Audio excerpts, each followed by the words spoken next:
Good evening, you all. This is Wild9. Welcome to Salty Saturdays. It's good to be back. I know that we didn't really have a show, I think, last week, but we are back and we have two great matches for you all tonight. One in Legacy and one in Hero. And we have back again Geranium Battle and Mojo Pal, who will be taking us through action. Hi, guys. Yeah, we have just the battle of some five seeds tonight. We've got Chewbacca versus Saku first, and that's going to be a legacy match. And then we've got a hero match between Roofski and Judo Chop. Yeah, super exciting. The 5 seed is my home in Legacy series, and often also home to a lot of just unmitigated aggression, aggro decks, aggro decks, aggro decks, which is fun to see. Yeah, and we certainly see that with three of the people bringing Hunter. We also see some Mage in there, a little bit of Paladin in the Hero series. But hmm of course, everyone's also bringing the Shaman and the Warlock, as is standard. Yeah, sort of necessary. Brings right now Quest Shaman, Quest Warlock really strong. New additions to the Quest Warlock build in the last week or two, putting the Runed Mithril Rods back in it, has brought the deck sort of back to the top of the meta.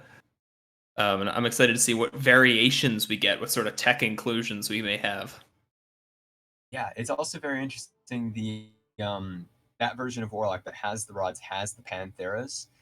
It just Mm. allows so many earlier minions to come out from the Warlock that it allows it to contest the board a bit against some of these aggressive matchups. So it even somewhat reverses the polar matchup that it had against the Priest. Um, Yeah, totally. it And I also think it has increases. also just more potential for explosive turns against even control decks, right? Really explosive turns with the Ruined Mithril Rod, huge discounts, especially off backfire. So I think the deck is just better overall than it was. And we may see it a couple times. All of our players have Warlock. Our first match is Chewbacca versus Saku. This is Chewbacca from All Pros Missing versus Saku from Amber Flight Gaming. Amber Flight Gaming currently up, I believe, 6-4. So anyone's series at the moment. Yeah, I mean, this will certainly tip things into either player's side. Um, no matter how it goes, unless it is a literal 3-2 in favor of Chewbacca, then it will be tied 8-8. Um, but Oh, we true. just got the bans, and it turns out that Saku's going to be banning Druid from Chewbacca. So Chewbacca only has Hunter, Shaman, Warlock. But Chewbacca's banning the Hunter, so it's Mage, Shaman, Warlock on the other side. Neither person banning Shaman or Warlock. Super interesting. I would have expected maybe some shaman bands, especially from Chewbacca. I was looking at that earlier and really expecting a shaman band there. I guess he's worried about the hunter matchup into his warlock and stuff like that. And it does depend on what version of druid this is. I was assuming aggro druid, but I could totally be wrong. There's so many different builds of druid right now. There's the Anacondra build. There's the even heavier celestial alignment ramp build, the sort of miracle druid style. So I am excited to see what Chewbacca will bring. Yeah, it might be that Chewbacca is bringing one of those heavier the As I celestial alignment believe we are builds getting into of Druid. game shortly. Yes, we might see the celestial alignment sort of druid if shaman is being left up from Chewbacca, just because that more is able to contest the large amount of spells. Celestial alignment making every single spell one, but more importantly, setting your opponent down to one mana makes it so that the big bursts from Quest Shaman can't happen as easily. Um, it is definitely, the mage from Saku did maybe tip off the wanting to keep up both warlock and Mm. shaman, but no mage from Chewbacca makes it a little bit more interesting that it's a hunter ban. Yeah, it totally is. And I will say, I did not realize that Saku did actually ban Chewbacca's Druid, unfortunately. So we won't get to find out what it was unless he wins, and then we can ask him. Yes, of course. So now that there's a different type of hunter, there's the quest hunter has been really Mm. spiking up in popularity. Do you think that either of these players is more likely to bring quest hunter that's a little bit better into quest shaman? Yeah, if I were to pick one, I would say that potentially Chewbacca could be bringing it. I think that him not banning Shaman with both Druid and Hunter in his lineup is maybe indicative of something like that. But we'll have to see as we are getting into game one here. I believe Saku is on the bottom of your screen. Chewbacca should be on the top. Chewbacca has queued up his Quest Shaman into Saku's Quest Warlock. Yeah, this is going to be a very favored matchup for Saku here. The Warlock just has the ability to make the giants and put up lots and lots of early pressure that the Shaman isn't really able to deal with. Shaman can clear out small boards of small minions very easily, but then when it comes to 8 health minions, 8 attack, they really just can't deal. Yeah, Perpetual Flame is the key card in the Shaman deck, and it really doesn't line up well into taller boards, like you said, with Flesh Giants and things like that.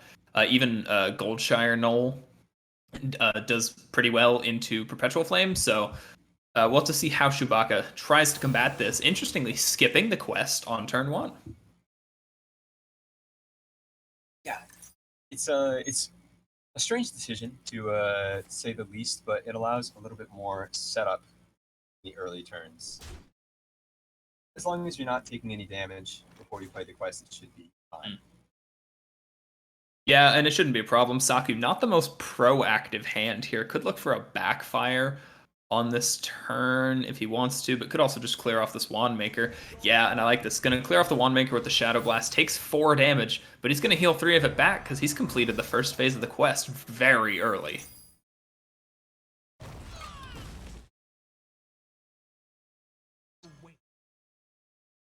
And the Primal Dungeoneer now down for Chewbacca.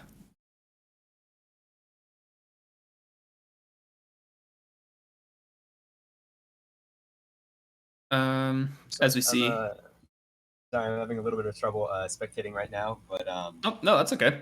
I can hold on for a minute as Saku is going to play down Cult and Neophyte, interestingly, into Chewbacca's turn 4. Won't really stop Chewbacca from doing any of the things that he wanted to do. Looking at probably a Serpent Shrine portal this turn seems really good. He's going to clear off the Cult Neophyte. Begin his quest progression. It's a little late. Turn 4 is his first tick of the quest, but he has absolute control of this board here, and we'll have to see how Saku chooses to deal with it. Goldshire Knoll could be a good answer. Yeah, Warlock has so many different control tools. It's really just sort of dealer's choice on how they're going to eventually find a way to remove this board. Even just waiting a little bit, storing up for a Soul Rend could be the way that Saku chooses to take back control. Yeah, absolutely. And with Tamsin, Drain Soul, and 2 touches of the Nathrazim in hand, this is a really powerful controlling hand from Saku. And he's starting to get those proactive tools as well. Flesh Giant, Battleground Battlemaster in the hand now as well, as Chewbacca will get off a Perpetual Flame. Will unlock all those overloaded mana crystals with the completion of the first phase of the quest. Going to play second investment opportunity off of that, and still has decently sized board presence, but Tamsin with Drain Souls just looks so juicy here. Yeah, I mean, this is the problem, is that the Shaman really just has to Saku get their hovering over the backfire, may not even go for it. Backfire does complete the second phase of the quest, I guess, but probably not going to see it. Probably going to see something like Tamsin, Drain Soul this turn. It doesn't clear the board, but he is down to 17. Oh, he really wants to backfire. Yeah, he's going to do it. Backfire puts him down to 14. We'll bring him right back up as it will... Yes, complete the second phase of the quest for Saku. And he's got tons of answers now still, too. He has Goldshire Knoll down to 1 mana.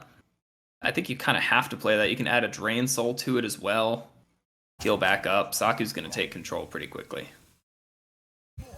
I mean, this is the problem, is that the way that Chewbacca is going to have an edge in this game is he has to complete his entire quest, whereas Saku can just develop his threats independent of his completion.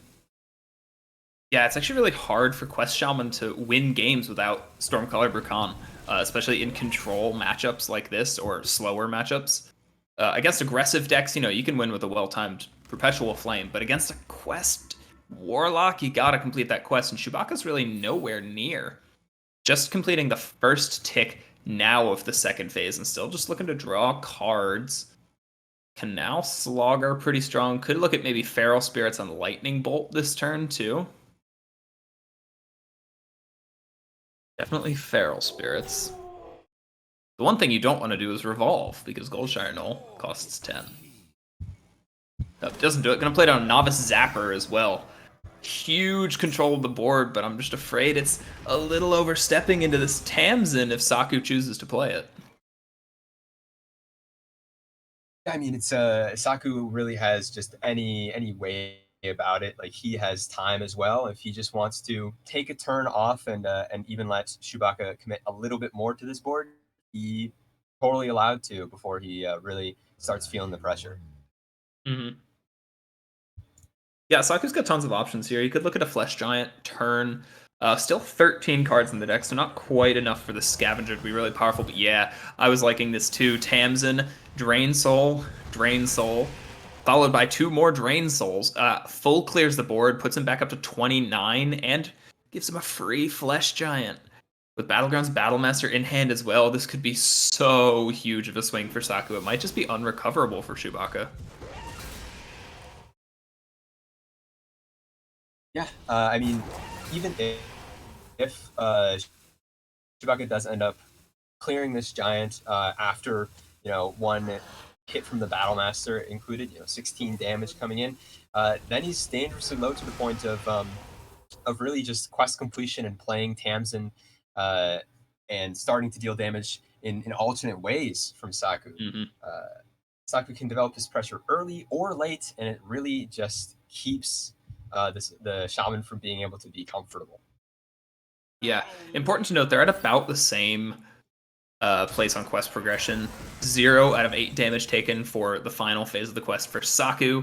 Chewbacca Canal Slogger passes, kills off the Tamsin, but could be taking a huge chunk of damage from this Battlegrounds Battlemaster this turn if Saku is willing to play it. Maybe looking at other options here.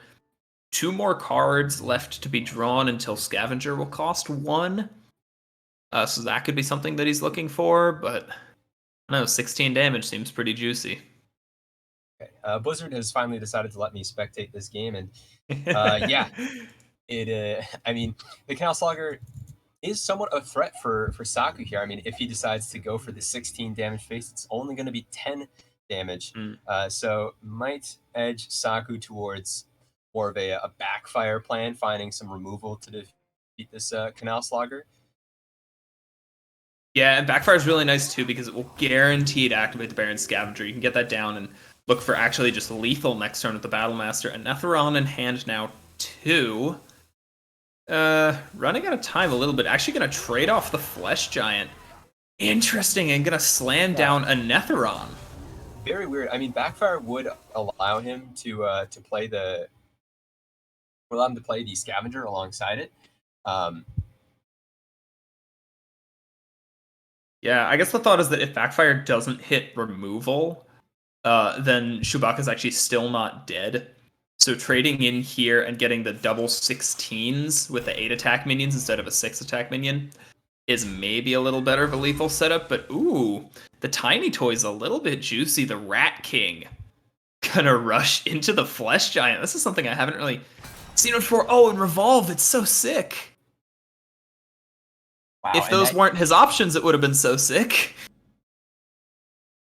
And also, there's another reason for that Netheron to be a little bit less good than the Flesh Giant is now you have this Tauren on board. I mean, the Tauren will be able to clear off a few of the minions.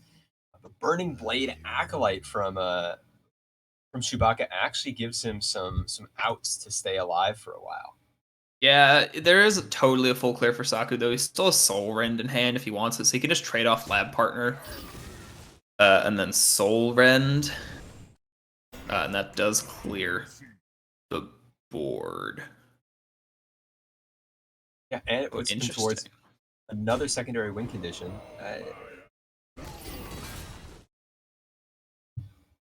Interesting. Trades off the Torho Brave into the taunt first. Does hit the taunt itself.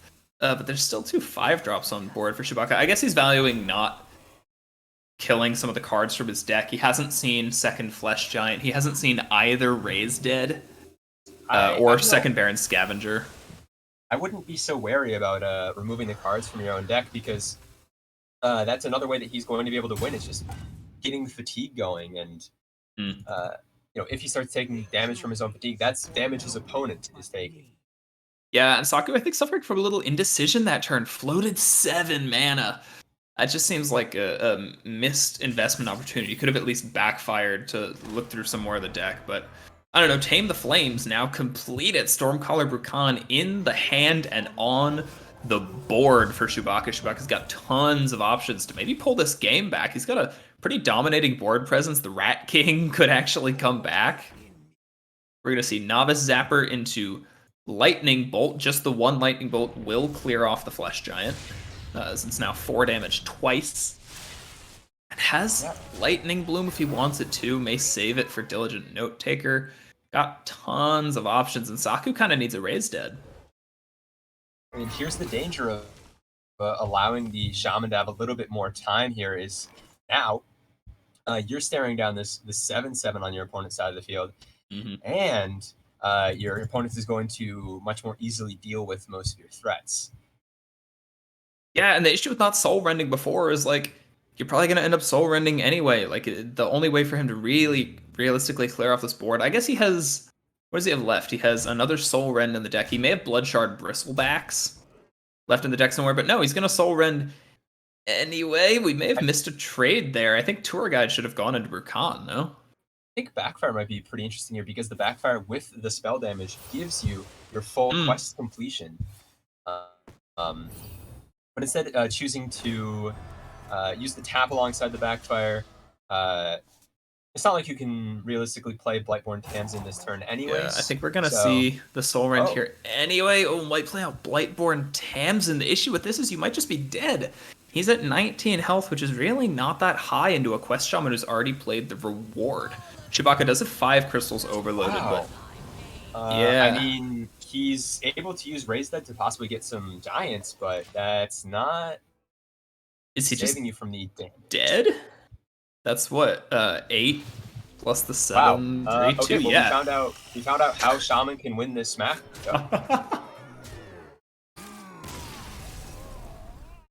Yeah, when a Shaman makes a big board and the Warlock just doesn't play Soul Rend, then sometimes the Shaman wins. Chewbacca takes game 1, pushing in for lethal damage with the Stormcaller Brukan. I would have liked to have had some more threat evaluation coming from Saku there. I feel like Saku is in the driver's seat. But, I mean, hey, Warlock is still up for Saku. Warlock is still an amazing, amazing deck. In Conquest format like we are, you just have to get wins with each of the decks. It's not that you have to defeat all of your opponent's decks. So this Warlock can definitely find a win. And that Quest Shaman was definitely going to find a win as well. Absolutely. As we see, I believe the mirror match here, kind of funny, we have Demon Seed, Mortal Coil, Soul Rend in both opening mulligans. I assume all of those will probably get pitched. Something I do want to note that we saw most of the cards in Saku's deck last game, and I believe I could say with pretty strong confidence that he is not running Ruined Mithril Rod. This is the slightly older variation, Battlegrounds Battlemaster, Flesh Giants, that sort of thing, as I have now been kicked out of Spectate as well. Try to get back in here. Very good. Yeah, I mean, we're all getting, it seems, kicked out by Blizzard. I think Blizzard really wants to watch this match more than we must. That's true. And yeah, with some of the older play, I mean, it is just something maybe it's more comfortable for some of these players who haven't focused on the newer side of Warlock. It's really a new deck, so don't blame them for running some of the older cards. Yeah, absolutely, and the older variation is just as viable. Oh yeah, especially in the mirror match here. I mean, we're going to see the same first 3 turns, I'm guessing, from both players, except Backfire is an interesting choice. Yeah, quest completion is a totally valid route in the mirror matchup. You could just go to quickly complete your quest and try to kill your opponent as fast as possible on that. Typically, flesh giants are a more appropriate way of finishing them off, but fast quest completion can just end games. Yeah. I mean, with the backfire in hand, would have had to have coined out nothing alongside it, but sometimes just getting it through deck just that much faster, getting to see the little options your opponent doesn't. We do actually see the newer version from Chewbacca here with the Pantheras. Yeah, interesting. So we're going to have both variations of Warlock here. I'm not actually sure how the match between the two of them goes. Do you have any insights on that? Yeah, so with the with Warlock facing a Warlock that's more easily able to go to attempting fatigue, to get back into the spectator client. It's the fatigue that really gives the Panthera version the edge in the mirror, just a little bit. We even see a literal fatigue lock at the highest levels of Legend, just because if you can get to fatigue, if you can start taking damage from that, that's a way to get a lot of burst damage that your opponents can't deal with, taking the hands away from your opponent. Yeah, absolutely. As I am hopping back into Spectate here, I'll finally be able to see this game. Chewbacca coils down a tour guide.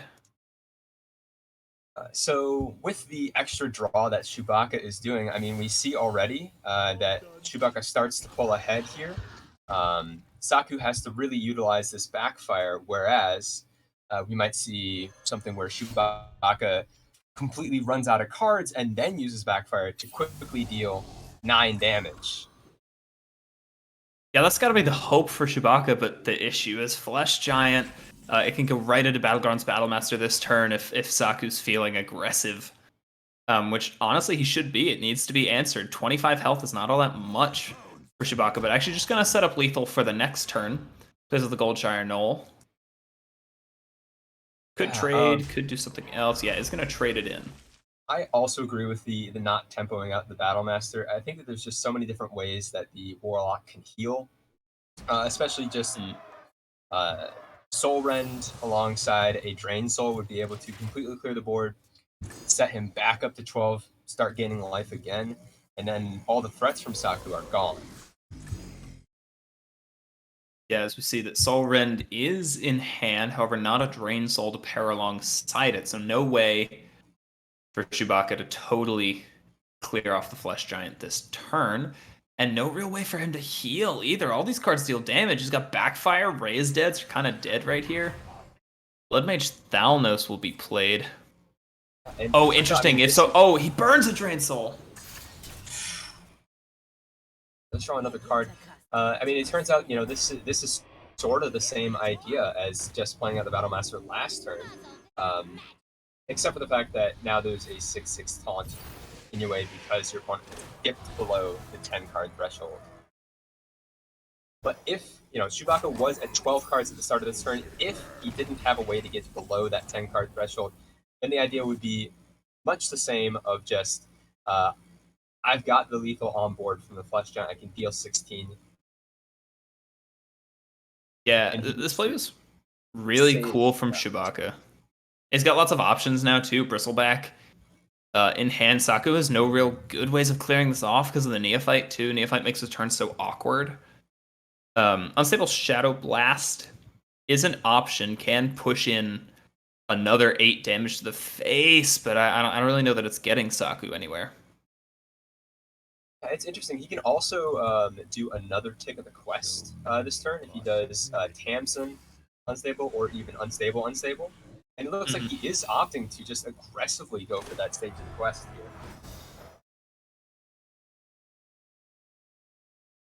Yeah, the Spectate just kicked me out again, so. Something that I don't necessarily agree with, but you know, I mean, if he's going to get his Tamsin out a turn earlier, or even 2 turns earlier, then it might be worth it. Yeah, it could be really aggressive with the Shadow Blast here. He's pretty close to quest completion. He's closer than Chewbacca. But Chewbacca's got all the options in his hand right now. The discounts from the Mithril Rod are up, but he does have to get kind of... Yeah, this backfire's a little aggressive. It'll hit the second Mithril Rod discount, but the issue is that he's down to 9. No good way to heal on the board. Well, I mean, maybe he doesn't have to heal if there's no pressure coming out from Saku. I mean, Saku, in order to deal any more pressure, has to request, has to play Tamsin, and that's a lot of mana coming out from his next turn. Sure, mana that he doesn't really have going into turn 8, like Backfire doesn't even complete the quest, so Backfire Tamsin doesn't even work, and he's going to have to actually focus on clearing this turn. Instead, Bloodshard Bristleback 2 heals him up so much. Touch of the Nathrazim, excuse me. Chewbacca's in a very confident board spot. Completes the quest as well. This is kind of disgusting. Chewbacca still has 4 mana. Yeah, I feel like maybe there was a way for him to have done this and maybe not play the Bloodshard Bristleback. I don't think he needed to play the Bloodshard Bristleback. He could have developed Tamsin instead and probably still been safe at 8. I don't think, though, that this is much different in been kicked out, and I'm currently not hearing. Ooh, I think it's going to be a Tamsin Soul Rend here. Yeah, makes sense. If you can clear off... Hopefully you can hear me again. I think it would maybe Yes. this is better as a Tamsin Soul Rend turn, just to fully clear off the board. Yeah, Tamsin Soul Rend would have made sense. He's kind of awkward in his options now. Touch. Oh, Baron Scavenger, Baron Scavenger? Ugh.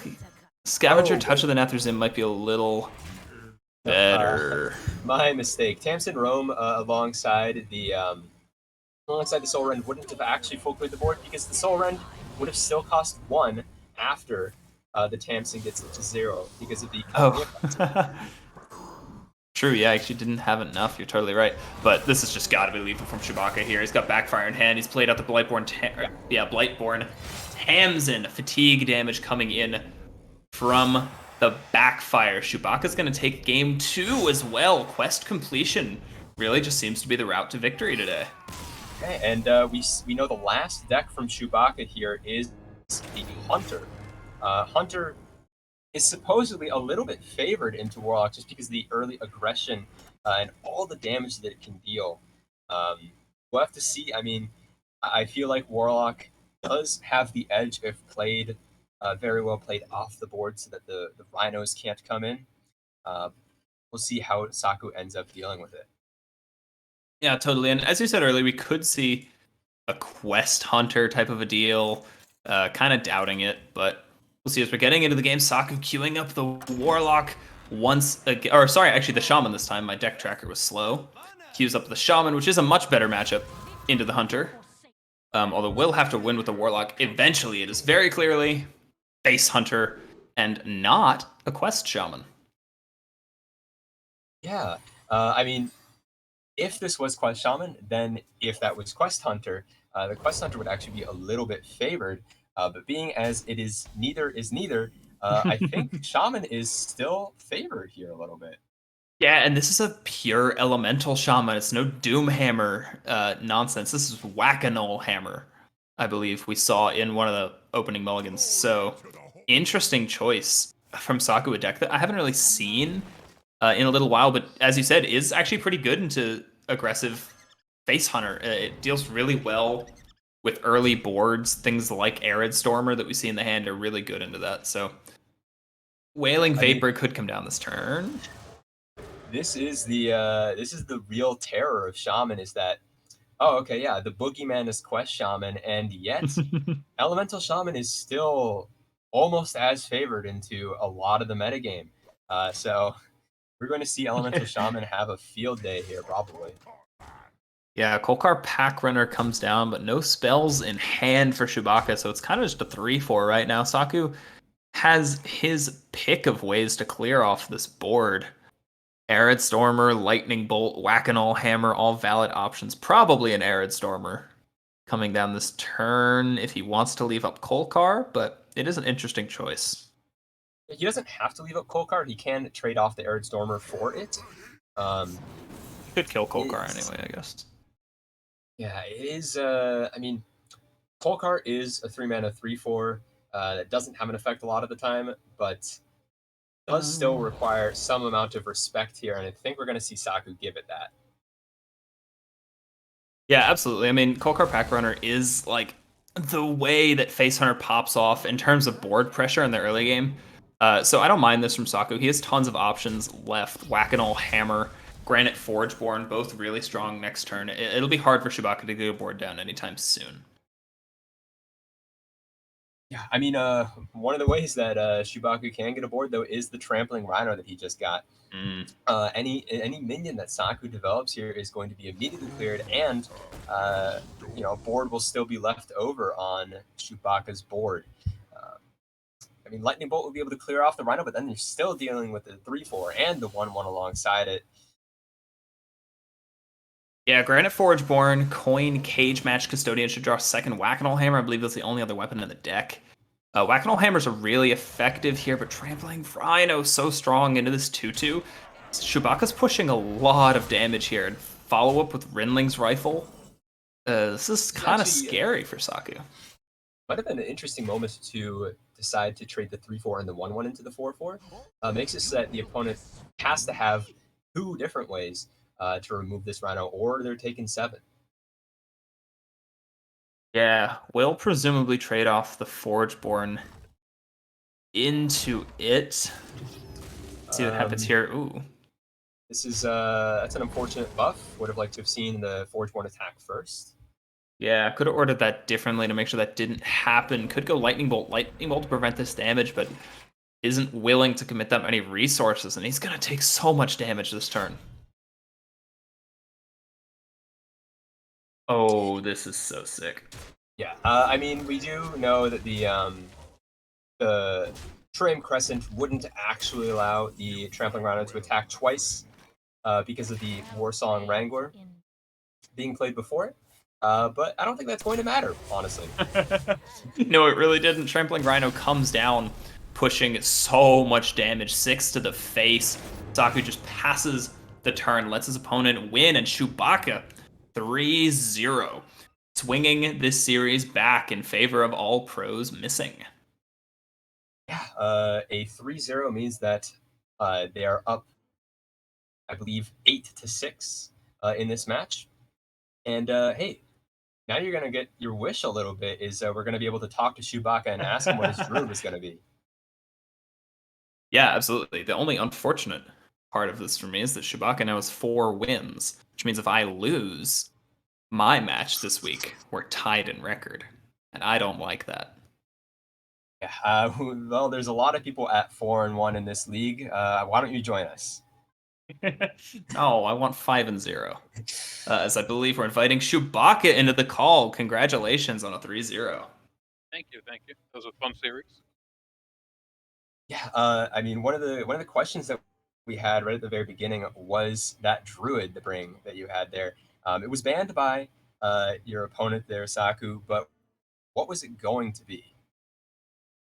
That was non-alignment Druid. It was non-alignment Anaconda Druid. Oh, okay, nice. It was an Anaconda, but no alignment. Yes. Interesting.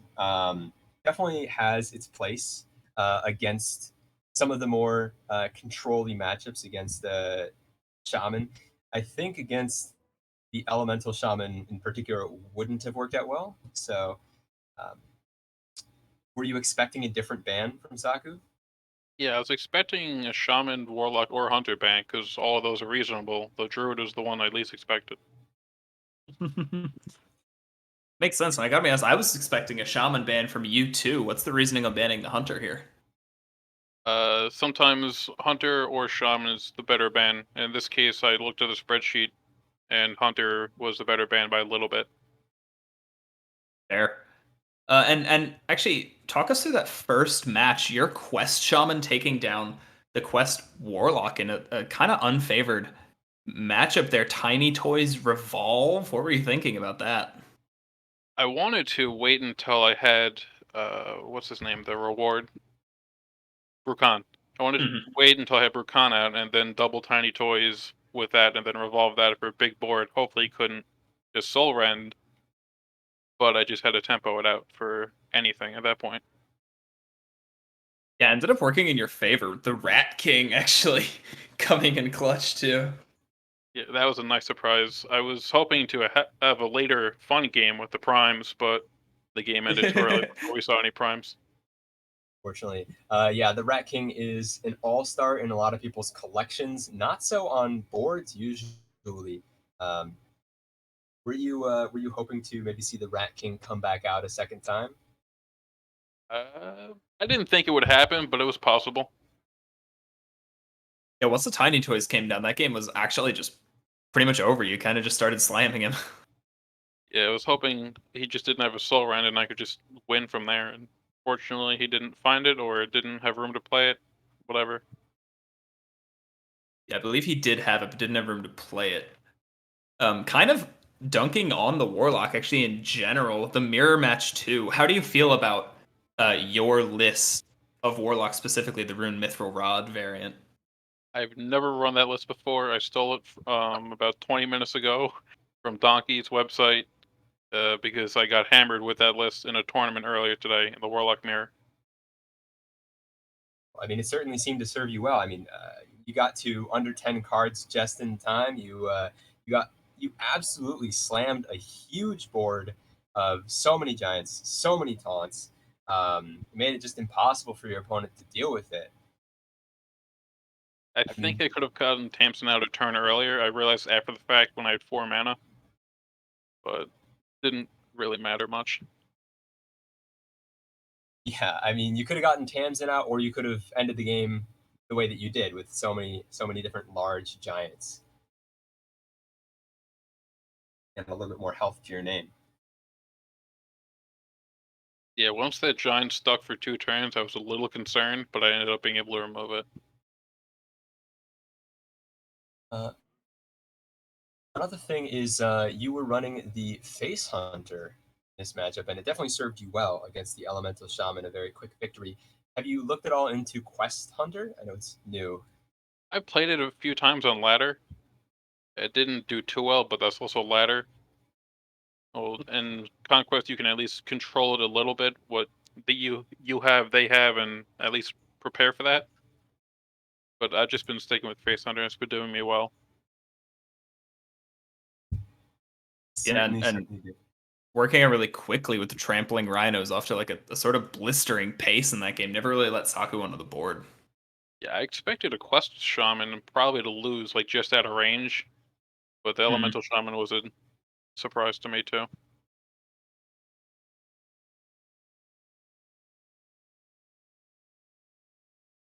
So, being that you are now 4-1, how are you feeling about the legacy scene as a whole? What your future opponents are going to be? I don't know who my future opponents are, but they're probably Me. free. It's me. I am your future opponent, I think. They're Silver probably free. Squad. Oh, Easy conference. it's on. Wow, bold words. Yeah, you guys are both basically at the top of the standings with both of your teams in that Silver Conference, one of the most competitive conferences in Legacy right now. Seeing that you are on one of the top teams, do you think that your team is going to now clinch the rest of this week?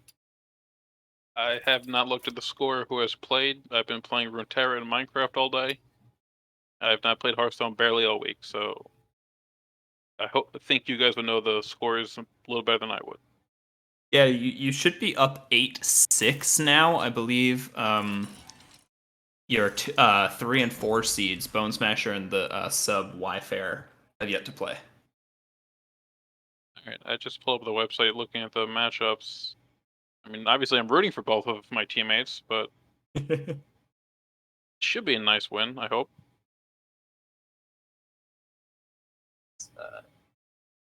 It's really Yeah, just this win was definitely crucial to that.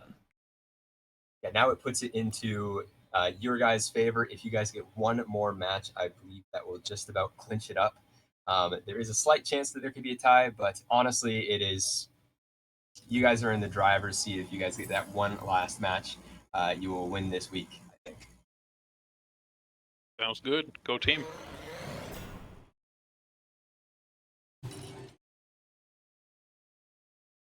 So one thing that we've had a lot from different players is what allows them to calm down and match their music. Have you been listening to any music?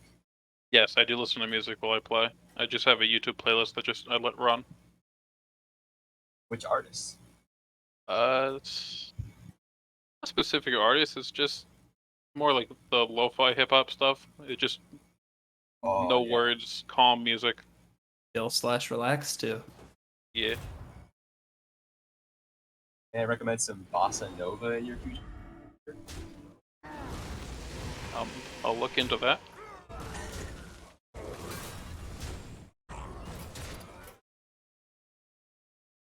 Certainly is some a lot of relaxation, and it drove you through this match. So, being that we have you for just a little bit longer, what were you what is your choice for playing Anaconda with no celestial alignment? I know that there's a slight difference between the two camps. In the games I've played, I do like the alignment list better, but I normally can't get it out all the time. And if you can't get it, it's kind of the point of the deck. If you're running Cthulhu in alignment, if you can't get out alignment, then you're not really going to get Cthulhu off and win. Sure, you can do other crazy Anaconda plays, but I also don't have that much experience with the deck. Yeah, certainly if you're going to be wasting 7 mana on a turn, your opponent's just staring you down with lethal, you can't get that done. Yeah.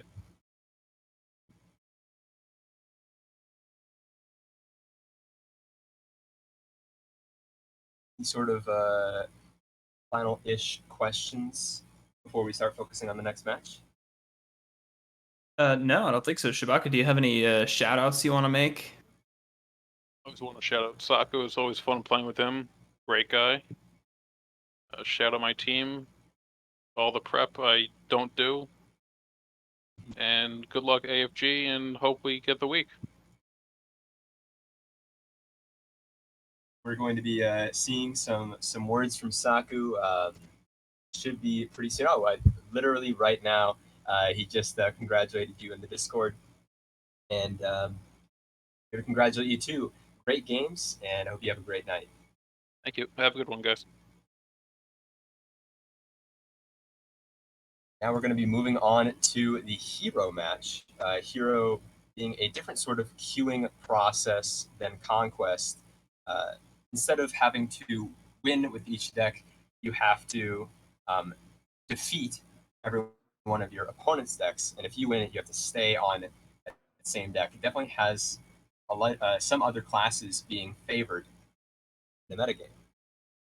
Yeah, it's really different, and it's you can't really target decks the way that you can in a Conquest format. So lineup building's a little different. As we mentioned earlier, we'll be seeing Roof Skeet versus Judo Chop. This is another 5-seed battle here. Roofski from team at Diamond, Judo Chop from Snakes on a Campaign, and this match is actually entirely down to this match. At Diamond is up 11-8, which means that Judo Chop A needs to win, and B, if they want to win the week, I believe he needs to 3-0. But if he 3-1s, it's a tie. Yes. So a 3-0 is a complete win for our team. A 3-1 is a tie for both teams. We would both be tied at 12. We both get 13 points this week. And a 3-2 would still mean that at Diamond would come out on top with 13 points to our 12 points. I'm saying our because I am the captain of Snakes on a Campaign. I have stakes on both sides though with this match because Roofski is my 5 seed in Legacy, and Judo is my 5 seed in Hero. I really don't know who exactly I want to come on top here. Unbiased caster. but in an odd way. If we run through the classes real quick, because I believe they're getting ready, but not totally ready for this game yet. Roofski bringing Mage, Paladin, Shaman, Warlock to Judo Chop's Hunter, Paladin, Shaman, Warlock. So only one class different between the two. Yeah, Mage definitely has a better place against the Shaman and the Warlock, depending. I mean, Judo Chop can be bringing, not the Quest Shaman, more of a aggressive Shaman, and usually that will have a better time against Mage. Um, but Warlock is just sort of stranded against it. If that Mage ever finds that Warlock, it's probably going to be the one win that Ripsky needs to at least tie up the week. Yeah, absolutely. It'll be really interesting to see what the bans are in this too. I'm sort of expecting more along the lines of the Shaman bans that we were talking about the earlier series. But what are you thinking? Yeah, I mean, I've been talking to both players, so I have a little bit more insight on what's actually going to happen. But that being said, um, I do know that judo is a bit more of a wild card. We saw in previous weeks the judo band, I believe, banned warlock, but this week, I mean, shaman or warlock, both are quite uh, good picks. I mean, the hunter is going to find a place against the warlock, whereas paladin is going to do quite well into uh, mage, shaman, warlock from the opposing side. So even a paladin ban wouldn't be that out of the question. I think that's one of the more powerful things about one of the more interesting things about paladin in these lineups is that it is just such a powerful class on stats that it rampages among some of the different sections of Hearthstone, but it can also be a little bit linear how it plays out. Yeah, it's a lot of playing on curve, a lot of hope you draw your one drop and hope you draw your two drop. But interesting to note that Paladin has been brought actually only by these two 5 seeds in this match, I believe. Yeah, I mean that could be one of the things about just not believing in the linearity of Paladin. If you don't open with your 1 mana weapon, the 0/3 that buffs all your minions whenever Divine Shield gets popped in hand buff Paladin, your games are so different. And similarly, if you don't open up your 1/2 weapon in Secret Paladin and you don't start putting out your secrets early, then your games are just so different. So maybe that draw RNG is burning some of the other players here in these matches. Yeah, and it's not always the most consistent deck, sort of as we've been talking about, lacking some of the draw options. And for some people, that playstyle just isn't really fun to them. A lot of people prefer, the sort of quest warlock decision making styles. Yeah, it is definitely going to be interesting. Sort of how what deck gets queued first in this match. Jugatop does need to pick the best one into anything that Ruski can bring if he wants to get the 3-0. But knowing that Ruski knowing that Judo is seeking that 3-0, maybe he queues up, bans the shaman, and then queues up specifically the mage or even the paladin to try and stunt that warlock, because that warlock is probably the strongest class. Yeah, totally. And Hero Series is, something where queue order definitely matters. This is an undisputable fact that queue order matters in LHS. So it'll be interesting to see what they lead with. As you said, Judo Chop is looking for a 3-0, which does somewhat change your strategy. He really can't afford a single loss. So may try to lead with whichever of Shaman or Warlock isn't banned and just try to sweep from there. Those are probably your best all-around classes, but I'm not really sure. Yeah, I mean that's the problem is if you if your shaman gets banned and your warlock is left up, then warlock is a terrible time against mage. And if your warlock gets banned, your shaman gets left up, then Shaman is either going to have a very hard time against Mage, Quest Shaman, or a very hard time against Shaman if it's the aggressive, the Elemental, or even the Elemental Doomhammer version.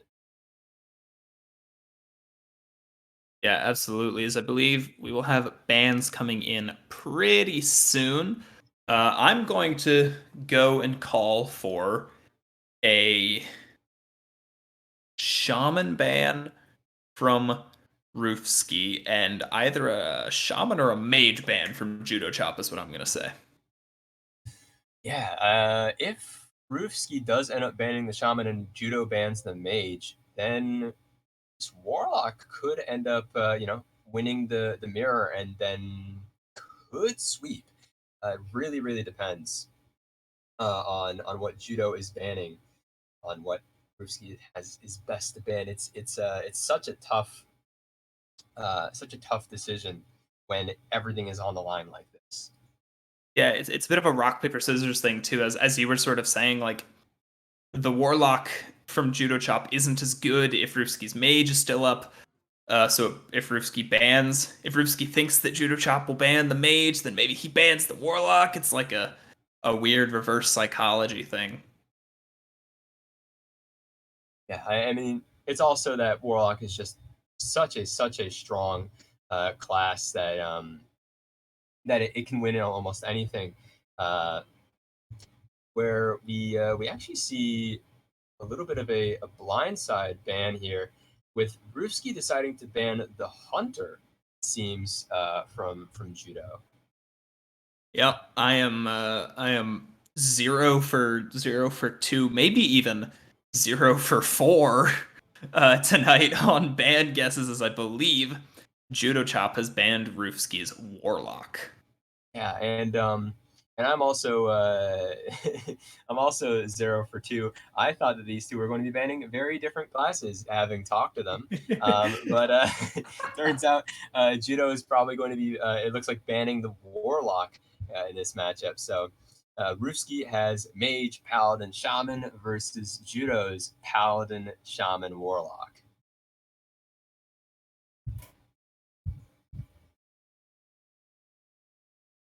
I think we're about to be getting into it now that we have these bans. Yeah, they should be starting up soon. So we'll see. Interesting one. Judo Chop will have the Paladin and both the Shaman and Warlock available for sweep potential. So sort of expecting to lead with one of those, right? Absolutely. I think actually because the Warlock got banned, we might be seeing an aggro Shaman from Judo, which could sweep through these three different classes, depending on what Roofski has here. Yeah, absolutely. Leaving the Mage up too means he'll have free reign with these sort of aggressive style decks as we are getting into game one. Yeah, so we're going to see Roofski on the bottom here, and we're going to see Judo on the top. As we begin with Roofski on Quest Shaman, Judo on Quest Warlock.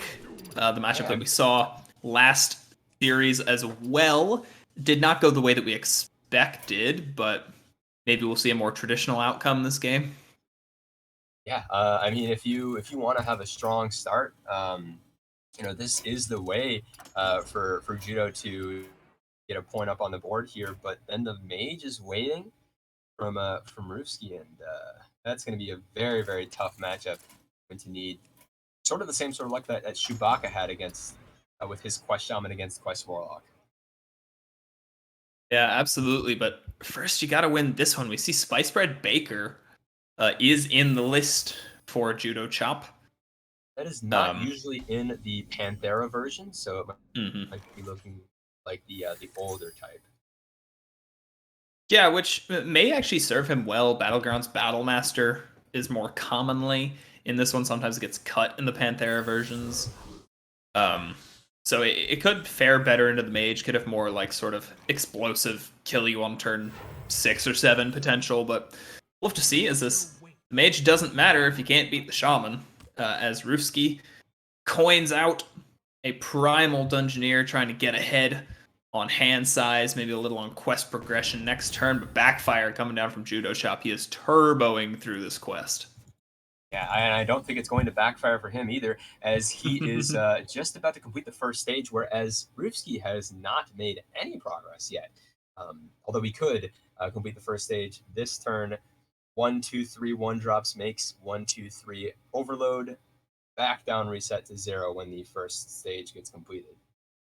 Yeah, and when possible to complete the phase all in one turn, it's really good. You'll get the most value out of the first quest line reward, right? Unlocking your mana crystals is really strong when you've overloaded all the mana crystals on that turn. But we'll have to see. Lightning Bloom will give Roofski more options now as well. Next turn, does just choose Primal Dungeoneer, Goldshire Knoll, so strong. Yeah, in this scenario. And as we heard, with this tour guide, with this life tap, there are more bones to gnaw on for Judo here. Also getting the Mortal Coil, which he chooses not to use. Yeah, I don't know how I feel about playing the tour guide out here. I don't know that the 1/1 body is doing that much for you. And he floated a mana, so he could have just hero powered. It could be a little bit of tempo. I mean, it allows him to, once this Canalis Logger comes down, probably this turn, allows him to use the Touch of the Nathrezim and the Mortal Coil to clear it, or even the Blood Mage Thalnos and the Touch of the Nathrezim to clear it. Yeah, there are advantages to having the 1/1, but Roofski probably going to take pretty dominant board control this turn if he chooses. Diligent Note Taker is the opening into Lightning Bloom. Yeah, could play the second one too. Going to overload a lot of mana crystals if he wants to. Well, I mean, you say that he's going to overload a lot of mana crystals, but because he hasn't completed that first stage of the quest, he actually has a lot of options on getting all of the mana crystals back, and he will do that right now. Basically, this turn he gained 6 mana for free, no overload. Yeah, that's the power of Quest Shaman. Like, this first quest reward is such a huge board swing so much of the time. He did end up seeing a little bit of the rope tragically take away one of his extra mana. But being that I'm also rooting for Judo Chop to win this one, a little bit here. Need some things here and there. We can't let this shaman step all over us. Yeah, as we see, Soul Rend fully clears off the board. Judo Chop available for some development of his own next turn if he'd like. Yeah. Did you see no progress still on the second part of this quest? Sorend able to clear the few minions that were there, but honestly, those minions weren't that threatening. Yeah, there's not a lot proactively that Roofski was doing on the board at that point, so we'll see if he chooses some quest progress this turn as well. It's very good that the Soren did not mill the second Soren, though it did mill the Tamsin, because once the second Soren is gone, it allows a different win condition for the Shaman, spreading out on the board and just establishing as much board presence as possible, possibly getting minion damage to do multiples instead of your spells to cast multiples. Yeah, absolutely. Interesting choice to go with the Lightning Bolt at the end of the turn here for Roofski. Has 1 mana up, so I totally understand the decision. We'll definitely complete the second phase of the quest next turn. And with a good draw, could complete the third. He's fingering over his charged call. If you complete every single stage of the quest, that is going to get you to 9. So right now he's at 6. And I don't think a 6-drop is going to be what he needs. Really, you want those large, those 10 drops, and a lot of them, to make it so the Warlock can't possibly deal. Yeah, and Ruski's so far ahead on quest progression right now. Judo Chop at 3 out of 7 on the second phase with no real good ways of continuing that in the hand. Just gonna have to like tap for it, but he's getting kind of dangerously low too. So Ruski, if he wants, actually can just complete the quest right now. I believe Zapper, Lightning Bolt, Serpentine Portal would be quest completion, but it would be a lot of overload. Yeah, and one thing that we see from the Spice Bread Baker is actually that it counters this this idea of dealing a lot of face damage right now from Ruski. It might lead Ruski into thinking that he can sort of end the game a little bit early, getting those 3 ticks down. But in actuality, the Spice Bread Baker will bring him all the way back up. Yeah, and it's totally probably an unexpected card for Ruski too, right? You're not expecting to see the Spice Bread Baker in the deck, so it could come as a surprise and catch Ruski off guard a little bit, as we see Ruski is on a bit of a face game plan, shooting the Serpentine Portal at the face instead of at the Blood Mage. Wow, this Blood Mage Thanos is actually putting in a lot of work since he was left on board. Going to be able to heal 8 and deal 6. A little bit Spice Bread order question, but shouldn't matter all that much. Yeah, it would have been 1 extra healing the other way, but he's at 28. He should be fine. Yeah. Mortal Coil off 2, clears the board, pushes 1 little damage face from Blood Mage Thalnos. Ruski finally down to 29 health. But health totals even not what Ruski wanted to see this turn, especially with his opponent having been at 13 last turn. He could look to, once again, complete the quest, but he can't play the reward. Yeah, I mean, he could have completed the quest last turn and would have only had 4 mana coming into this one. Still couldn't play the reward, and can't play the reward this turn because he has only 1 mana options to possibly overload him. So we're probably going to see him set up, play, Canal Slogger probably, and just get ready for quest completion next turn. Yeah, we could see Canal Slogger. We could see Serpent Shrine Portal, maybe something like that on the Spice Bread Baker. I wouldn't mind. He's weighing his options. Yeah, true. Storm Strike also fits in this turn. Not sure what. Yeah, he is gonna go with the Serpent Shrine Portal.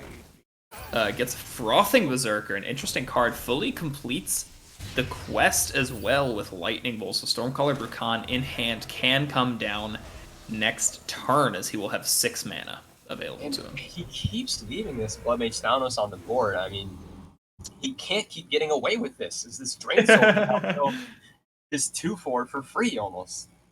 Yeah, and importantly, Judo Chop just hit 10 cards with like all of the activations in his hand. Yeah, I mean, this is why the Warlock is so favored into Quest Shaman. It's going to stay up at 30. It's going to keep developing all of its threats for so cheap, and it is now going to put the pressure of different condition, the Fatigue win condition, and the Tamsin win condition. Yeah, he may not even need it. This board pressure is going to be really hard for Ruski to deal with. He can't do anything about it this turn. He's going to need some kind of miracle Perpetual Flame play, I guess. Does draw Perpetual Flame, so has options. I mean, hey, Stormcaller Brukan plus Perpetual Flame could clear this board, depending on where that Perpetual Flame hits. Yeah, you could also get terribly unlucky.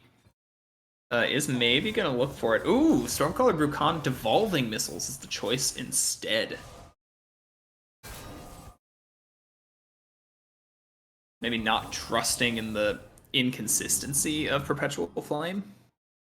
Right, well, we got a little bit of a downgrade, only removing, it turns out, 5 damage from this board. But now we're able to sort of play all these different spells. The Charged Call is probably going to come out next turn and really try to put the pressure on Judo. Yeah, but the issue is this is like a lot of damage if he wants to play Battle Master this turn, which he's not going to, but he has Flesh Giant available to him as well, so Judo's establishing a very sizable board that's going to need to be perpetual flamed, but now there's a Flesh Giant, right? So it's a little harder. Rufsky does have clear options, though. Yeah, we actually want to see, Flesh Giant probably isn't good to put next to the other Flesh Giant right now because Charge Skull can get the rabbit that deals poisonous in a cleave fashion. Yeah, you do have to look out for the Dark Moon Rabbit. Judo Chop debating even playing the second Flesh Giant right now. Actually looking at, yeah, does hold it back. Interesting choice. You have more than lethal if even just the Flesh Giant lives, so I definitely don't mind that. Oh, Lightning Storm. Whoa, yeah. With the Novice Effort, that is a full clear. Or without the Novice Effort, it soon to be a full clear. Yeah, will end up being a full clear at some point. Just get to pick another Tiny card. Toys. We saw it last match. I don't know if it's going to be coming out. Yeah, it worked once, might not work again. Rockbiter taken. You could put it on like the healing totem and trade it into the giant, get another spell. Or even just start dealing 6 damage face, discover another one, and use the Perpetual Flame to finish it. Yeah, absolutely. That's probably the better option. Ooh. Primordial Studies is definitely an interesting pick. It allows so much more value to come out. Yeah, I can't play it this turn. Does have to play off the Perpetual Flame. Clears a Flesh Giant. Throws the 6 damage face, but he is so overloaded going into next turn.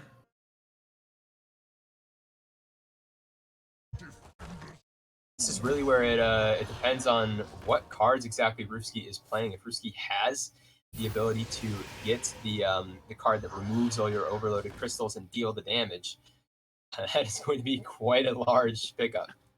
Oh, and what a raise dead for Judo. Finds Goldshire Knoll and Flesh Giant. There were tons of other options you could have found there. There were like scavengers and weird devolved minions in the pool, so those were probably some of the best 2 he could find. Drain Soul gonna put him in complete board dominance. Rufsky needs a miracle here. Like miracle probably isn't in his future. Can use Storm Strike. Maybe you can find something off Lawmaker, maybe a second Perpetual Flame, but not much else. Studies into second Zapper and Perpetual Flame might do it. If Perpetual Flame casts twice and hits right. Homing Silence is the same as Novice Zapper in that respect. Yeah. Doesn't do it. Gonna need to find the rabbit. Doesn't find it, so none of these actually matter. One more chance. There's only 7 in the pool because Flesh Giant was. Oh, I found it! Oh, this is so huge.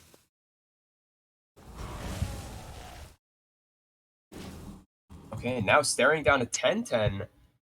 This could actually swing it back into Rufsky's favor.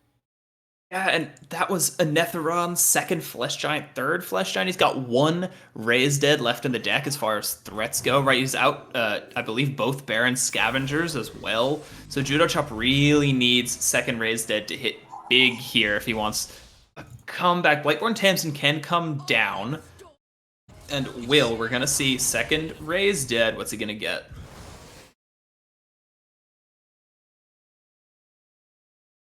Wow. That's that was the worst 2 minions. That was the wrong 0 cost. Okay, well, I mean, with the Storm Strike, it's not enough from Rufsky. He needs to find another thing. Judo burns the entire rest of his deck with the Soul Rend there, too. Rufsky could have lethal, maybe Marsh Spawn. Gonna be huge as Steward of Scrolls as well to look at spells. So much better. I mean, almost anything is lethal here. I'd prefer Steward first because it has spell damage. Now I'm gonna start with this. Oh, attacking first. Attacking first was unfortunate. Nothing Can Stop Us was really good there. Investment opportunity. Draws Zapper. Feral Spirit's not what he was looking for. Needed Lightning Bolt. You should probably play the Wand Maker first just to see if you get a lucky Lightning Bolt. But yeah, Lightning Bolt or Guidance are both good options still, here. Lightning Bolt would be great. He's got tons of spell damage. or actually even Steward of Scrolls finding. Oh, Lightning Bolt! Wait, spell damage! Oh, he doesn't need it. He still has mana for Storm Strike. Yep. That's just game. Wow. And that is it. Now Judo losing that has made it so he can only at best do a 3-1. And the two teams can at worst for Ruski tie. Yeah, so Judo's going to look to bring back a tie, has to sweep with whatever next deck he chooses to queue up. And clearly, Geranium, we just don't know our matchups. Shaman is obviously favored here. Yeah. I mean, Quest Shaman won twice today. Really puts the edge on the Warlock. Are they going to be able to answer what could be the best deck in the metagame? And the answer from Judo, what is he going to counter the best deck in the metagame with? Shaman. Maybe the best deck of his own. But interestingly, that does not have a quest in the opening hand. That's instead an Auction Master's Gavel, or Auctioneer's Gavel. I don't know what it's called.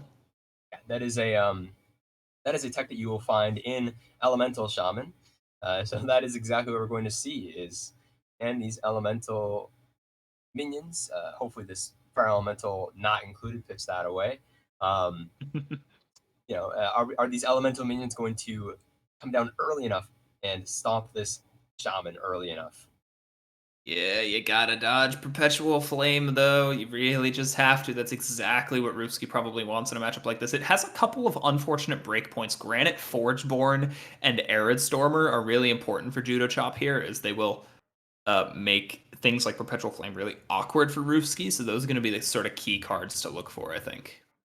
I mean, another thing, though, is that here's the benefit of this Shaman coming out now is we didn't see what type of Shaman it was until just now. Rufsky might mulligan a little incorrectly or might, not prioritize the sort of board clear elements near the start of this game, although now with Wailing Vapor, he's going to notice in a second. I believe he did, actually. I think he had the option to keep a Perpetual Flame and didn't.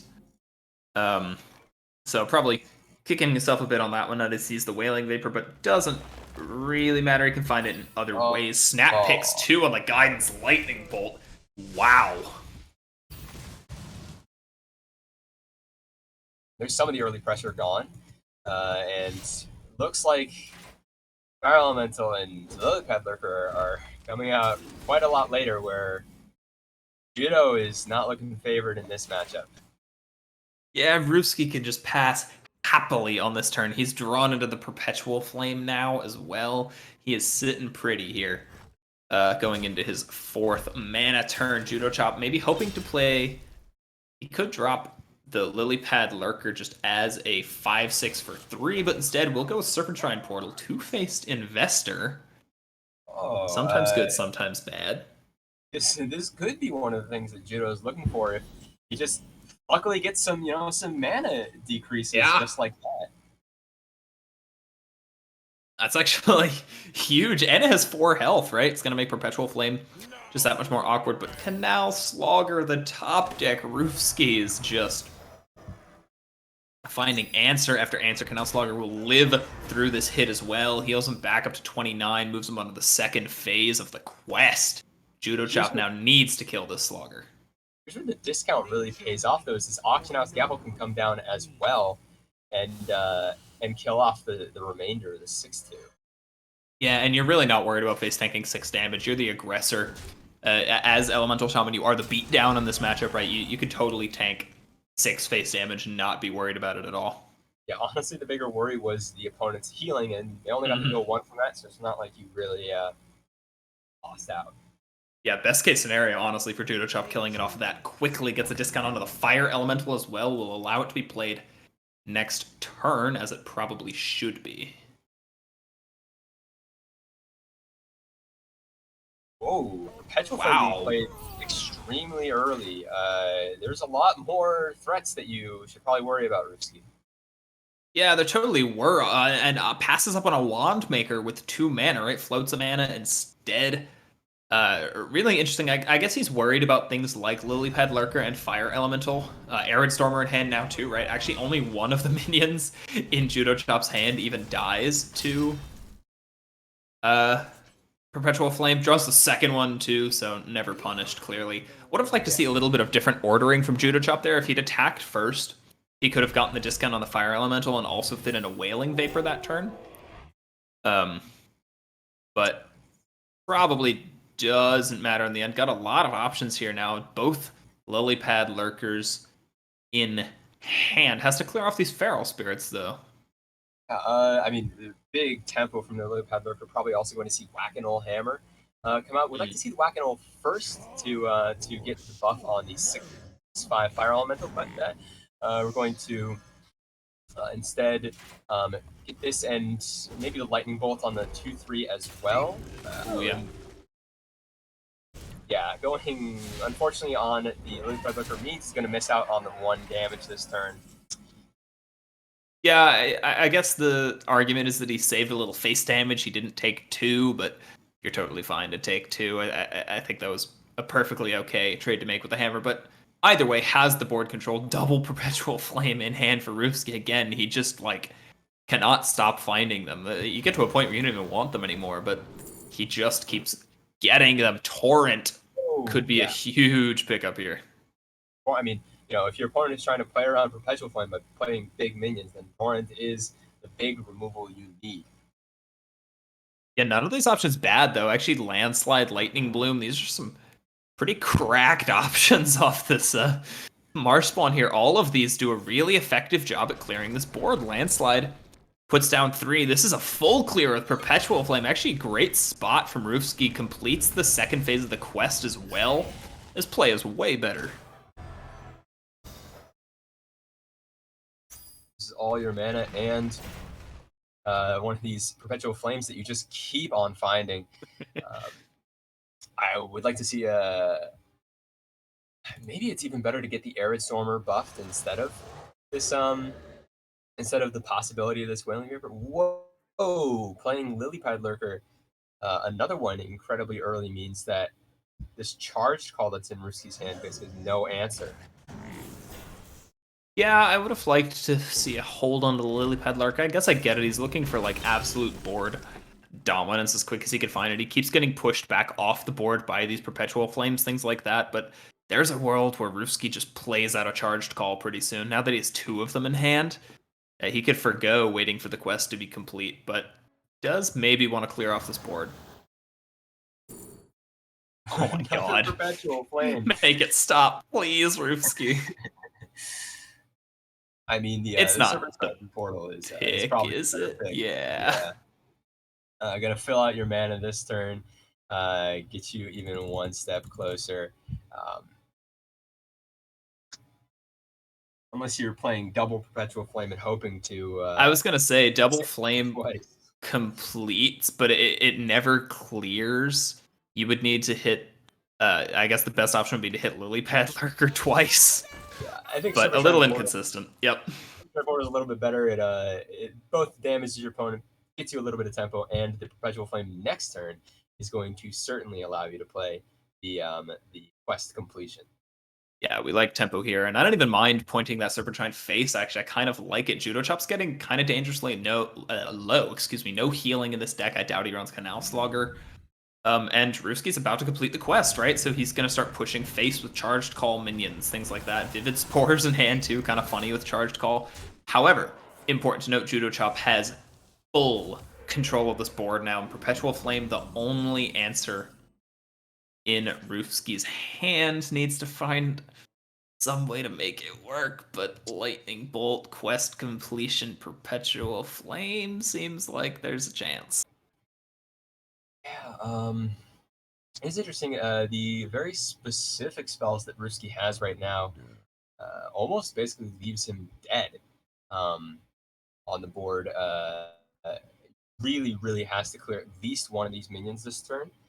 So we're probably going to see very minimum Perpetual Flame alongside the quest completion. Probably going to see also Lightning Bolt killing off minion, but actually just instead going to use Perpetual Flame and just hope to hit the correct minions twice. Yeah, I like this actually. I think it is a guaranteed clear. If you trade in the 2/3 now, this is completely guaranteed with Perpetual Flame casting twice. Excuse me. It will overload him for a lot. Don't get me wrong, but now see it hits the, hits the 4/4, but casts again. It does clear off the board completely. Rivsky in control and will importantly have more than enough to charged call. Rivsky might be in control, but Judo Chop has the Instructor Fireheart to just make an actively explosive turn right back. Depends, of course, on what we find. Yeah, we'll have to see. 9 mana is a lot. Importantly, does have Canal Slugger, actually. I was mistaken. Canal Slugger available for a little bit of lifesteal, which could be huge for Judo in this game. Revolve, Lightning Bolt, and Wind Fury. Not phenomenal options, but is going to go with the Lightning Bolt. Points that face. Choosing not to kill off the 7/7 quite yet, instead recognizing that he has to end this game as soon as possible now that the charged calls are going to start coming out. Wow, Molten Blast too, I'm pointing that phase. I was looking at maybe Feral Spirits, excuse me, but no. Really valuing this face damage. Tiny Toys, Tidal Wave, and Charged Call. Final options for Judo Chop. Yeah, we're going with Tiny Toys. We are Evolve Shaman gamers today. So Judo Chop forms a somewhat formidable board of 1/1s, but yeah. Rivsky looking at a Charged Call. That's a Scrapyard Colossus. Yeah, pretty much the only hope for Judo at this point would have been to... there's two of them. Yeah, another Scrapyard Colossus. Would have been to see, a 10/10, a 7/5, an 8/8 on Rivsky's side of the board. Just, the absolute worst discovers, but now we do see these taunts just... Oh no, only a 10/10. Not leave any room here. Rivsky pushes face. Judo Chop sort of out of answers. Nothing he can do. That's 3 7/7s. Two of those that summon more 7/7s. There's a Vivid Spores in hand for Rivsky. Make it stop. Nothing Judo Chop can do to fully clear this off. Is going to try his best looking at Serpentine Portal. Going to try to clear off one of these completely, and actually can do it. Voracious Reader's kind of cool. He's alive, but not actually living through this game. We saw the Scrapyard Colossus here. So much scrap on the board. Canal Slugger saying no littering. Taunt Totem. It's insane. Can't stop the force of this shaman. Yeah, nothing he can do. Ooh. Yeah, Rock Biter Weapon or Overdraft, either one is going to be lethal depending on what exactly you do. Yeah, it could do both. You could Chain Lightning away the minions, throw both Rock Biter and Overdraft face. There's so many ways he can do this. Dark Moon Rabbit coming down again, adding insult to injury. He's just looking for as many Scrapyard Colossi as he can get. Yeah, screw rabbits. We don't need those. Boom, and he does fine. Boom. So now, because of how Last Hero Standing works, Rivsky is going to be playing in this Quest Shaman one more time, no matter what, one more time. And it's just up to Judo Chop to see if Paladin is the answer. Yeah, hopefully it is for him. Unfortunately, coming up unlucky in game 2 as well. Looking for the reverse sweep, hoping that Paladin is the meta-breaking answer in this match. Unfortunately, cannot win or tie the week anymore, but can obviously just get the win for himself, which is just as important sometimes, and still points for the team it would be. So here comes the Paladin. We'll have to see what type it is. Definitely... And buffs. Yeah, hand buffs. That's 2 Catacomb Guards and a 4 Dragon in hand. Yeah, and none of those are keeps. So we're going to see what new hand Judo ends up drawing into. Just a second. Meanwhile, Rivsky also full mauling immediately. Probably wants to find those Perpetual Flames that he pulled away previous game. Yeah, Rivsky does not have a hard time finding Perpetual Flames. Clearly just sort of his thing, his lucky card. Doesn't find one in the opener here, but That's okay. I trust that he will pretty soon. Unfortunately, the wrong time to draw encumbered pack mule. There's Yeah, more and High Lord Fordragon actually stuck around. interesting choice. Not sure how much value it's going to get. We're even maybe going to see if Ruski will develop and find a way to evolve or devolve it. Yeah, I like this from Ruski. Aggressive start from Judo Chop with the Coin Serpent Shrine Portal. You know, it's the classic remove your opponent's tempo while developing your own. Here we see the Murgurgle. Wow, less health in total. Would have been a better play last turn. We're going to see it probably come out this turn instead. Yeah, the 3-mana spot, a little unfortunate here, holding onto some 4-drops, neither of which are great either, actually. And Judo Chop, gonna have to be content to just drop Murgurgle and go face second Serpent Shrine Portal. Not phenomenal here, as he is overloaded for 1, looking at potentially an investment opportunity of some kind. Here's the downside of Ruski. I was going to say there's a downside, but never mind. There's a Lightning Boom instead. Do it. I'll cast it. Bloom Portal. Yeah, Lightning Boom along with Serpent Shrine Portal. No overload needed, and even gaining back 1 mana this turn because the overloaded mana crystal this turn is going to be removed as well. Yeah, that's so huge. Oh! Insult to injury, gets the Lone Shark, avoids the Battle Cry. He's just going to get 2 coins eventually. Has the Lightning Bolt option to clear off another minion. Not going to pick it. Totally understandable there as Judo Chop left without a great play. First Blade of Rin might have to be dropped as just a 4-mana 3/5. With Divine Shield, but no rush. I mean, we could see the Hand of Adult to draw a card. Maybe you draw into something you can play for 2 mana, but yeah. Once the Paladin starts getting behind, they really stay behind. Probably going to see that continue.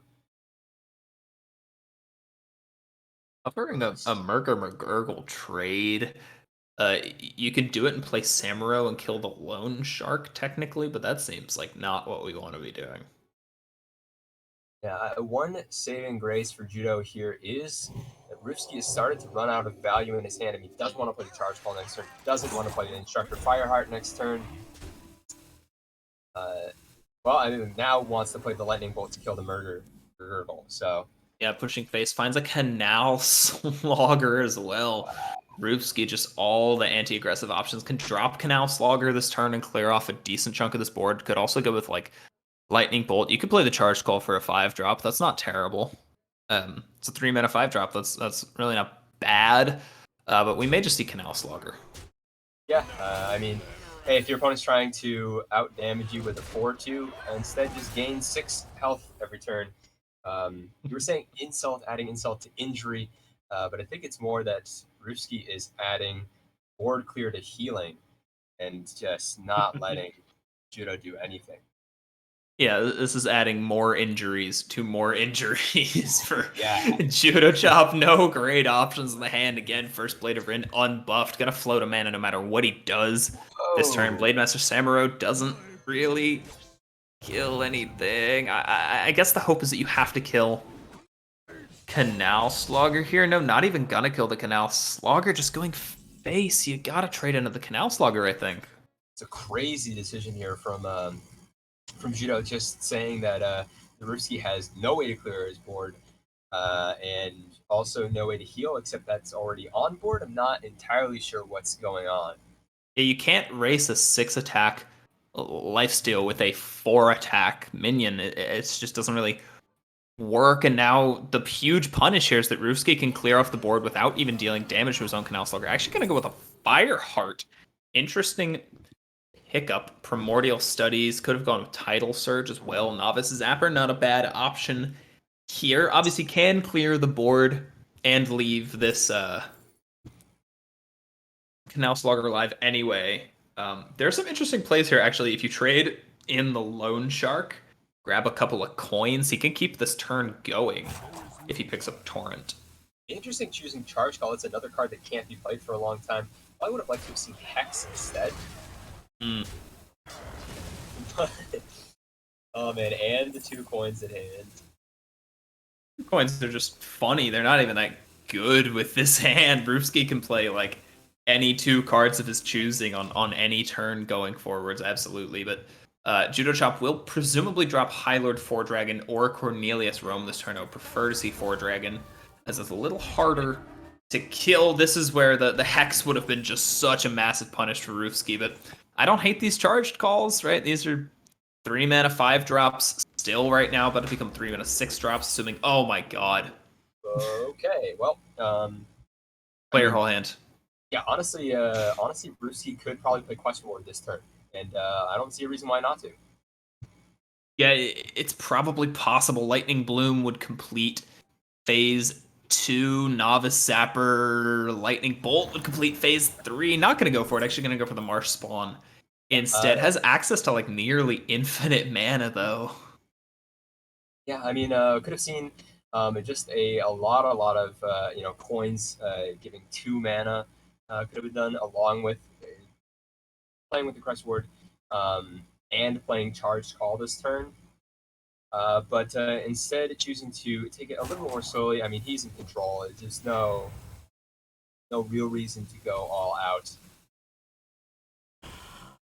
Yeah, there's a fun. I actually like 6 drops. Sometimes more than 7 drops. You could find like it would have been really funny here to find like Gadgets and Auctioneer off Charged Call with the coins and the blooms in hand. He would have just like won the game on the spot. But this is so much tempo. Completes phase 2 of the quest, getting the Living Earth 3/3 Elemental as well as a Fell Steel Executioner off of Serpent Shrine Portal. Completely clears the board. Cornelius Rome has landed. That is a 9/10 Cornelius Rome, but not a huge issue with Novice Zapper, Primordial Studies, tons of minions on board. Roofski's got his fair share of options. Yep, and I think it's just about to be all she wrote here. I mean, the Conviction rank 2s aren't going to be doing anything. Neither is the First Blade of Rim with no buffs. Neither is the Catacomb Guard with no buffs. Cornelius Rome actually doing nothing but showing just how little Judo Chop could have done. Yeah, there were really no draws that did that much there. The only thing that exists in Paladin that could have done anything would have been Blade Master Samuro, which he already played earlier in the game because he just had no great options. Tame the Flames. The Flames have been tamed. Stormcaller Brukan will come down. Coin exists in hand, and I want to play it. Let's get a charged call out here. Yeah, and we're now going to see the same thing that could have been done last turn. Instead, we're going to see the charge call for a 10 drop instead of some 9 drops this turn. And there's nothing. There's nothing Judo can do. This is just about how long Judo stays in it. Yeah, this is so much lethal. This is like double lethal. I think this is like 39, 40 damage from Roofski coming in next turn. Deathwing, the Destroyer on board, and yeah, Judo Chop says the victory is yours, Roofski, taking the sweep. Sweep both means that that is a large win for at Diamond, the top team in the league, and it also means we're going to see Roofski in this call in just a little bit, which I don't quite mind since he's on my other team. Yeah, really well played, well piloted quest shaman there, leading to a sweep. Perpetual Flame, Canal Slugger are pretty good cards, Geranium. Oh yeah, Canal Slugger keeping him in for so much longer, and Charged Call getting those lethals. I mean, honestly though, Charged Call wasn't as much of an MVP as Rockbiter Weapon was in those first 2 games. Yeah, absolutely. But some combination of those 2 cards coming out in almost all 3 games. Charged Call, I believe, did come out in all 3 games, right? For the Rabbit in the first game, the Colossi in the second game, and then another Colossus in the third game, right? So just a big fan of 10 drops around here. Oh, Welcome, welcome, Ruski. That was an impressive sweep. thank you. Just Yeah. full cleaning it out with Quest Shaman, especially after that start, the unfavored matchup against the Warlock. How are you Yeah. feeling going into that? Yeah, so when he banned my Warlock, I was a little bit nervous because he usually bans Shaman, I think. He's been banning Shaman. So I was like, all right, whatever. I literally told Justin, a friend of mine, always just in time. I was like, whatever decks he brings, I think I'm pretty confident in mine. So I just try to play towards my outs. I think the craziest one was the charge call on 10 to get the 1/1 that does poisonous to the adjacent ones. Yeah, that was so hype, but yeah, it was a fun game. Rabbit. Yeah. I mean, completely reversing the tone of that matchup, full clearing your opponent's board, developing tempo of your own. That church call was definitely an MVP in that first game. Yeah. So what ended up happening was your you didn't even get to play two of your decks, the mage and the paladin. What paladin were you going to be bringing here? So I was going to be bringing Libram Paladin. I think it Oh. goes even into most of his matchups, and I also like the deck. And yeah, Quest Mage, the usual. Of course, didn't have to see them though. Yeah, I didn't get to pull them out yet, but in Legacy they'll be showcased. I hope Libram you do Paladin's so. a bit of a spicy one too. Has that deck been working for you recently? I mean, in ladder, it just depends on the matchups. I try to look at the spreads, see how the decks go into it, and if one version like Secret is better against Warlock, but if you plan on banning that, like you might go for a different route. So yeah. Yeah, actually, this was a big sweep for you, but you were doing really well in Legacy last season. Now you're in Hero this season. How do you feel about the differences between the two formats? For sure. I mean, I like both formats. I think it's kind of nice to alternate between having to play all your decks and like having that one deck that you try to carry through all the way. So the format being different, I think, is super good just to like play different formats. I don't think one is necessarily better than the other. But I'm just happy that I get to do both. Yeah, I mean, I'm certainly happy to still be on a team with you For sure. to carry us to victory. So, I mean, we saw that he was playing the shaman, the elemental shaman, in game number 2, Yeah. and you just absolutely bullied that into the ground alongside the paladin, finding perpetual flame after perpetual flame after perpetual flame. Yeah. How are you? How are you feeling just stepping through all the different points of that match? Not for sure. I guess I was like the one thing, if I were to like talk about that I thought I did well, was utilizing my resources, not necessarily in the best way for building my board, but at least to clear his stuff. I thought I did a decent job of that. Finding the landslide. Sometimes you just got to hit the fire heart early when you don't have anything in hand. So yeah, I thought I played all right, just to clear his stuff. I mean, hats off to him for sticking through. I would have been so annoyed in his shoes, never being able to like hold the board ever. But that was kind of like the game plan, or in my mind, how I was going to win with Shaman, because we're able to hit 2 spells at once. It's hard to come back from that. Yeah, the landslide play was super clutch actually, and something I didn't spot in the first place. But was there ever a world where you were expecting an elemental shaman to come out, or was it always quest shaman Oh. in the game plan?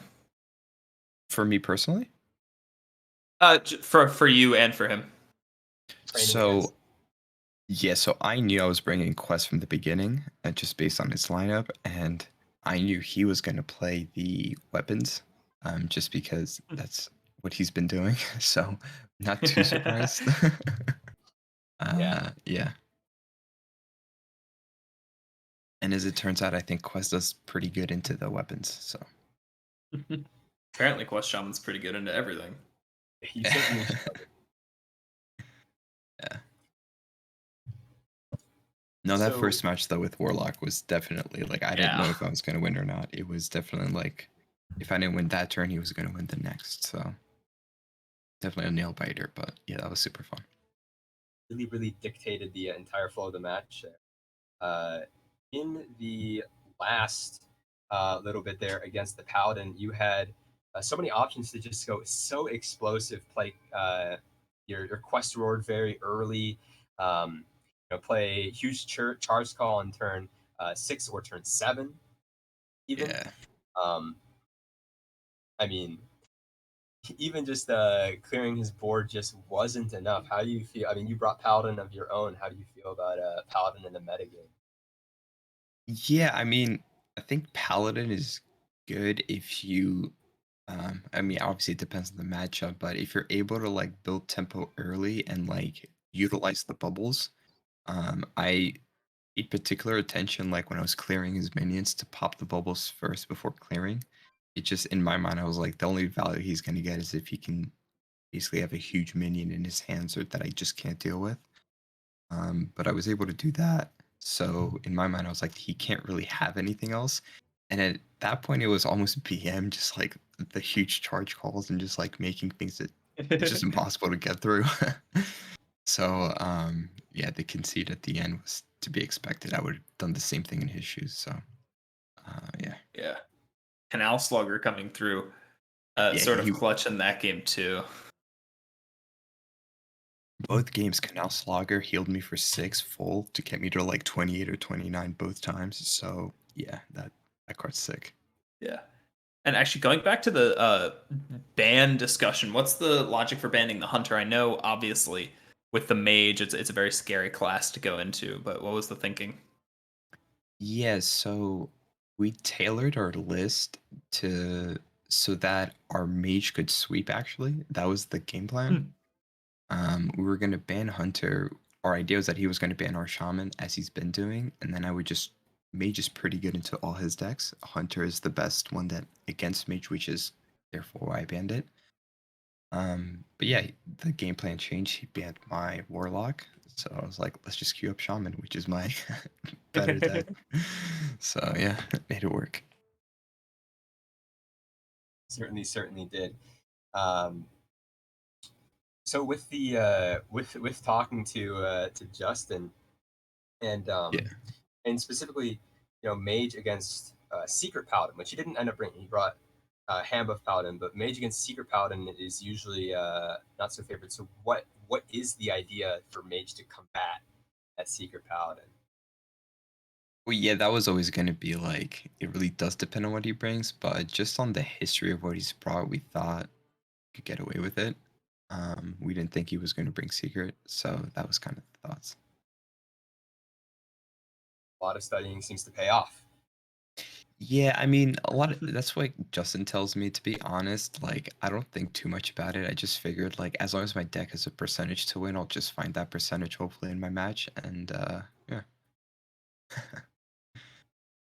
Sometimes it works out, but yeah, to do the stats and to figure out what your opponent has is definitely the smarter play, and as you can see, can help you set up. Now that you're done with the match, now that you're sort of able to relax. I mean, everyone's done with their matches for in Hero at least this week. How do you feel about the other members of your team? I know you've been talking about Justin quite Oh a lot. yeah, yeah, my team's sick. We got Mick. He's like a dope guy. We got Diamond. I think I'm talking to him right now. We got Justin. Wait, no, Jermaine Battle. I'm so stupid. You're on my legacy team. Yeah, but for my hero team, no, I have met Lotus Knight. I have met Justin, as you know. So those two guys I know in person, but they seem to be doing fine. Justin kind of takes lead on stuff and likes to coach. And I just kind of follow his advice. A true coach, even with Diamond, so many different coaching seasons under his belt. Yeah, Seems to be working yeah. out. And it, For it sure. seems to be working out for you guys. I believe you guys are in the lead in terms of Hero Series teams, correct? I mean, that's great if that's the case. Yeah, tied going into this week against the Bolner Jams 0-3, but now with this win and what might be Bolner Jams' loss, it's definitely putting you out far into the lead. Sweet. Uh, I'll take it. are there any questions or any more questions for Rusi? Are we about to wrap this up here? No, I don't think so. Ruski, any shout outs you want to make on the broadcast? Shout out to Shaman for being a dope class. Thank you all. And yeah, thanks. Appreciate to be on.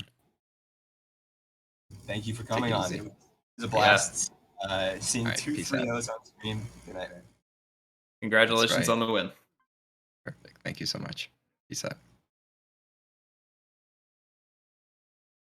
All right, guys. 2 3-0s, huh? Yeah, a quick night. Yeah, it really was. The power of Shaman.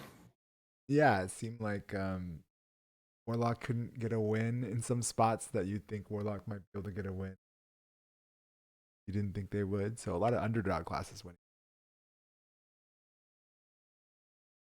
Yeah, I mean, Warlock got a very slight change with the increase in mana to the Flesh Giant. Didn't really show itself in these games here, but maybe Warlock has some underlying issues against the field. Yeah, and we saw lots of different lists of Warlock too. Spice bread bakers and some things, Pantharas and rods in the one winning Warlock list that we saw. So interesting, all the different things that you could do with the class. And Shaman as well. We saw 3 different Shaman lists. Yeah, definitely. I think definitely the card choices are going to matter a lot in some of the very specific. Like they give you that extra 5 or so %, which really does matter. All right. Any last thoughts? I don't know. No, I was just about to wrap it up, but it seems, as you're about to too. Yeah, no. Yeah, thanks everyone for joining us. Tomorrow we have kind of a pretty hype match in Pro Series. We actually have a Grandmaster, McBanterface, who will be on stream.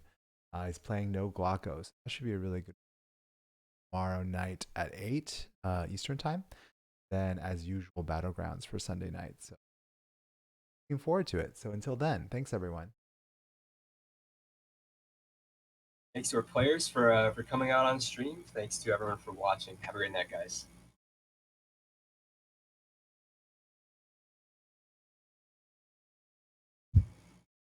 I hear you got a problem.